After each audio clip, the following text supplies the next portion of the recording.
We hold ourselves back when we choose not to do something out of fear, or when we choose to play small even though we know we're meant for more. The most frustrating moment of my life was when I realized there was literally nothing holding me back except for myself. But that was also the most liberating moment of my life, because I realized that to create my dream life, all I had to do was get out of my own way. Welcome back to my channel. My name is Nat, and on this channel we talk all about healing, up-leveling, and living your best life. So if that aligns with you, please hit the subscribe button. I post videos every Tuesday and Thursday, so also hit the notification bell so you don't miss the next video. And without further ado, let's get into it. Our souls are unlimited. We have infinite potential for what we can be, do, and create in this world. But the thing that holds us back is the human conditioning. When your soul came into your human body, you didn't come with a whole list of reasons why you can't do something or why you're not good enough. That list was built as you went throughout your life. People telling you that your dreams are unrealistic, you try to go after something and you fail, or you have experiences that make you build these stories around why something is impossible for you, why something is too difficult for you. But that's really all they are, though, is stories. Limiting beliefs are stories that we carry about ourselves and about life based on past experiences. But you can choose to let go of those stories whenever you want. You have the power to decide whether or not you want to hold on to a story or let it go. And so many people argue for their limitations. This is actually the number one way people continue to hold themselves back. And I want you to really ask yourself if you've ever done this before. How often are you arguing for your limitations, saying things like, I can't do this because XYZ. That's never gonna work for me because XYZ. Basically anything that comes after I can't do it, because that is your story. That is the limiting belief. That is what's preventing you from getting to where you wanna go. When you argue for your limitations, it's almost like somebody is literally holding the door open for you to get out of the cage that you're in, and you say, no, it's okay, I'm good, I'm comfortable in this cage. But outside of the cage is everything you could have ever wanted, everything you've always dreamt of, and all you need to do is just let yourself get out of the cage. So really catch yourself when you start to argue for your limitations. Whenever you find yourself limiting yourself because of some reason that typically only makes sense to yourself, ask yourself, does this need to be true? Can I change this story? Something I will say, it also really helps if you're surrounding people who think like this as well, who are, very unlimited, people who also are reaching their potential, because if you tell them your limiting beliefs, then they'll tell you that's a limiting belief, that's a story, you can let that go.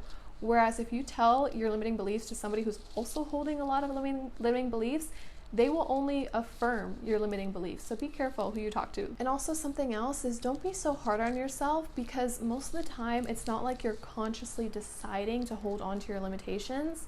Your subconscious mind just wants you to feel safe. And stepping out of the cage is uncertain, it's scary, it's unknown.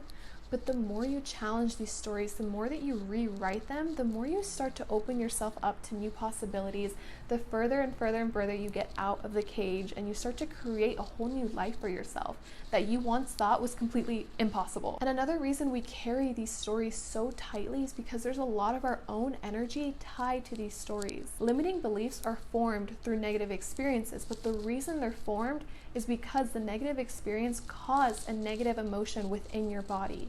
So your body feels that negative emotion due to the negative experience. You subconsciously decide in that moment that you never want to feel that way again. So you carry a belief to protect you from that ever happening again. So it's almost like these beliefs are a shield protecting you from ever getting hurt ever again. Like, for example, let's say you were in a really toxic relationship, and so your mind carried a belief that love is hard and love is impossible. Because if you think about it, if you have that belief that love is hard and love is impossible, you're going to be less inclined to go out and look for love.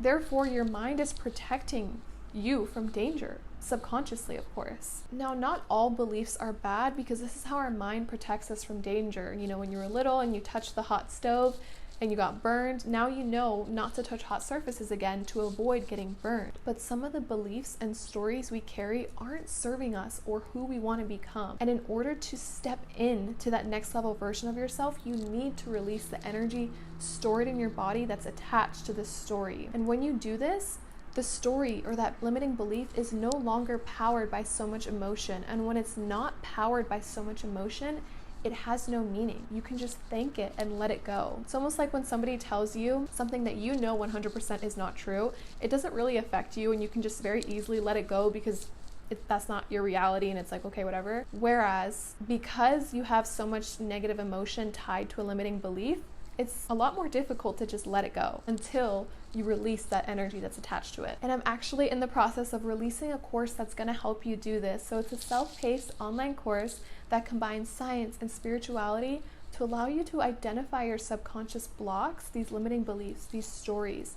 Release them from your energetic field, release that emotion and that energy that's trapped within your body so that you can fully embody the version of you that is living your dream life. So more details will be released very soon on that course, but you can get on the wait list by heading to the link in the description box. So whenever I notice that I'm holding myself back for reasons that typically only make sense to me and my subconscious mind, I like to think of my 80-year-old self. I like to think of myself at the end of my life, and honestly, it's not worth it to me to get to that point, to get to the end of my life and look back with regret, wishing that I had created more for myself, especially because I know that I'm meant for more. And if you're here, if you're watching this video, then you know that you're meant for more too. And it's time that you truly listen to that calling and step into that version of you, because that's really all that matters, is that voice that tells you that you're meant for more. That voice that's telling you that there's more for you in this life. Everything else, all those limiting beliefs, all those stories, that's all an illusion. It's just your mind's way of trying to keep you safe. But you can create safety outside of the cage, outside in the unknown. And if you're really feeling stuck, then make sure you hit the subscribe button, because the next video I post is going to be all about getting yourself unstuck and getting forward momentum in your life. And also don't forget to sign up for the waitlist to my course. And thanks so much for watching. I'll see you in my next video. Bye.